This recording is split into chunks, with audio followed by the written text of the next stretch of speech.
Listening Fanfiction presents The Good Son by Smoochy Nose, based off the manga and anime series Blue Exorcist. Narrated for you by Sierra Feast. Number 1. So, Shira said as she watched Yu-Gi-Oh! Practice on targets, are you the way your brother keeps slipping his watch and disappearing for a few hours each week? I am aware.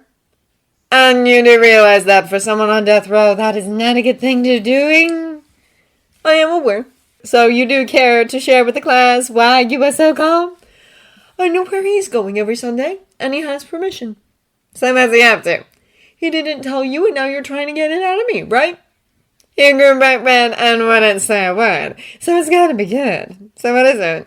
You got a girlfriend? No. Boyfriend? No. He replied in the same bland tone, ignoring the fact that Shira had timed the question so that Yu-Gi-Oh! Missed the targeted surprise. Both? You're not going to get anything out of me. Besides, it isn't even that big a deal. Nissan just gets embarrassed about it. Yu-Gi-Oh! Realized that was the wrong thing to say when a grin slowly spread across the redhead's face.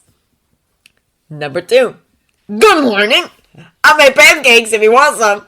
Rin said, presenting a bento box full of pancakes to the other X-Wires before their Tuesday morning cram class. Behind him, Yu-Gi-Oh! Was sighing in exasperation. Just agree and save yourself the energy, he said blandly, making his way to his desk and sorting out his lecture notes as his brother force-fed his friends. Hey! Rin greeted his friends once he found them during the lunch break. I made some pancakes! They're savory! Try them! Okay, Shiemi said nervously, glancing at a defeated Yu-Gi-Oh! Trailing behind his brother and clutching his bloated stomach. Hey guys!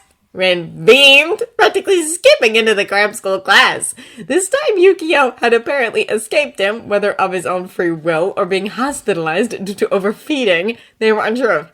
I made pancakes for everyone! Seriously, what the hell? Bon exclaimed, pushed to the breaking point. Huh? I think what Bon means, Connor Komaru said diplomatically, is that he's wondering why you have been making all these pancakes. Because it's pancake day? Rin half-asked. You totally made that up! Bon shouted. I did not! You so did! It's a real thing! There is no way Pancake Day is a real thing! It is too! And just for that you aren't having any! More for the rest of us! At this point, Rin actually stuck his tongue out at Bon. Is there still time to deny Pancake Day exists? Asked Shima weakly. 3. Hey guys! I made hot ghost buns for everyone! 4. And so, as a reward for all your hard work this week, the XY class is being treated out to a meal at the new restaurant that opened up at the bottom of the main high street this week. You mean the one with the sukiyaki? Asked Konakomaru. That's right. Hey, Rin! Isn't that wonderful? I've heard they do the best sukiyaki, and... Rin, why are you crying? Shiemi asked in alarm. Rin was indeed crying. Streams of tears ran down his face as he buried it in the table. He moaned something that was either, why did it have to be sukiyaki? Or, I didn't want a sutamaki! Sensei, what's wrong with Rin? I thought he loved sukiyaki. He does, agreed Yu-Gi-Oh, but didn't further elaborate. Rin did turn up at the restaurant that evening. He blubbered mournfully at his food until his younger brother sent him away for disturbing the other customers. 5. It was Sunday, and one of the cram school lectures, they were starting on passages from the New Testament, had been rescheduled to that morning since one of the lecturers hadn't been able to make it that week. Rin wasn't paying attention to classes again. Not that that was anything new. However, Bon did notice that this time, how Rin was acting was very different. Normally, he just slept, phased out, or drew random doodles over his workbooks. Today, he was fidgety, always glancing at the clock, and argumentative whenever Sensei called on him. Bon wasn't sure whether to be annoyed or concerned. When Rin was called upon for the 5th time because he was too busy staring at the clock to pay attention, Bon decided on annoyed. She's asking you a question, dumbass! He growled across the room. This is stupid! Why do we even have to be here? None of us want to be here on a Sunday either, but you don't see any of us complaining. Rin scowled at him. Maybe, But at least you have the option of skipping if you have shit to do. He turned to the teacher. Hey lady, can we go yet? I have stuff to do today, and it's not like I'm learning to be an aria. Why do I even need to know this stuff? Bond bristled at the disrespectfulness. The lady snorted. This stuff could save yours and other people's lives someday, but since you're so familiar with passages, I guess you can leave if you can recite to me the parable of the lost sheep. There were stinkers across the classroom. Rin's scowl increased, but he met the woman's eyes with a calm fury. Now the tax collectors and sinners were all gathering around to hear Jesus, but the Pharisees and the teachers of the law murdered. This man welcomes sinners and eats with them. There was pure silence. Then Jesus told them this parable. Suppose one of you has 100 sheep and loses one of them. Doesn't he leave the 99 in the open country to go after the lost sheep until he finds it?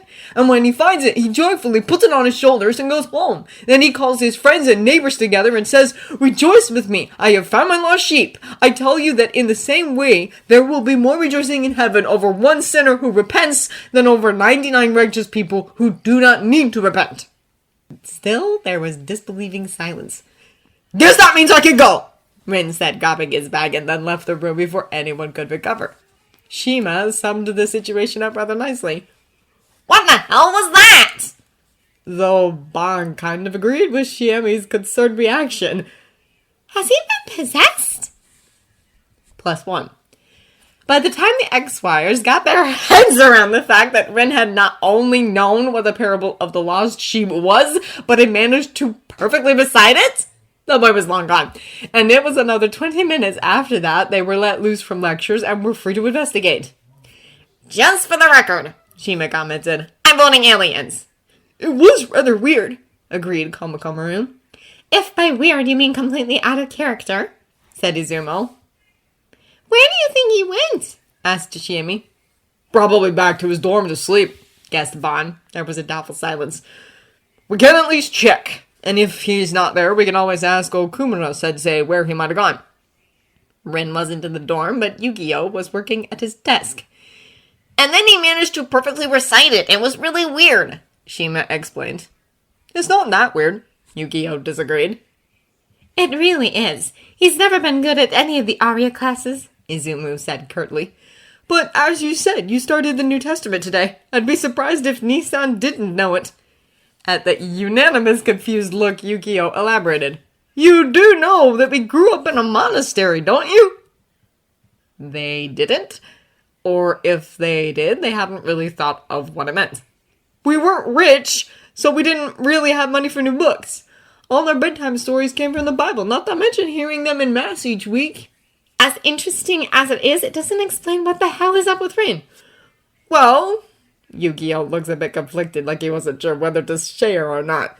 Usually Nissan spends Sunday morning at church, but it doesn't normally bother him if he has to miss it. I don't see why he'd get upset about today. Yu-Gi-Oh's eyes widened and he let out a mild swear before running to his wardrobe and pulling out a suit, shirt, and tie. I can't believe I forgot. I'm going to be so late. Late for what? Izumo snaps. Church! It's Easter Sunday. I can't believe I forgot. All of you, out! I need to change. The X-Files found themselves half ushered, half bodily evicted from the room, and the door slammed in their face. A few minutes later, they unanimously followed Yu-Gi-Oh across down to a little church where people were beginning to stream out, several lingering to talk.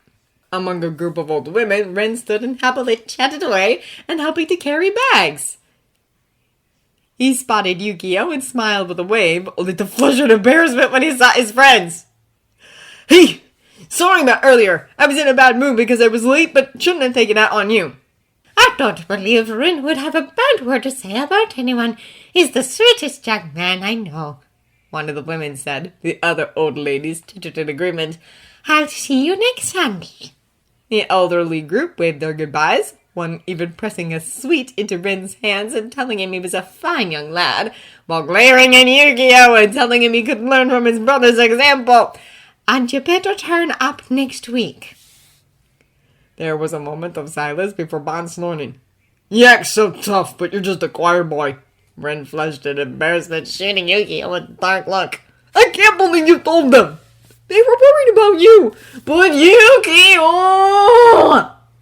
The brothers got into a petty argument while the ex-wives watched in baffled amusement, wondering how Satan's son ended up a good little Christian. The world really was a strange place, and the people in it even weirder. End of The Good Son by Smoochy Nose. If you enjoyed this recording or the content, feel free to leave a comment below or a review of the original story from the link in the descriptions. The original story also has clarifications if you don't understand some of the things in this chapter, like Pancake Day.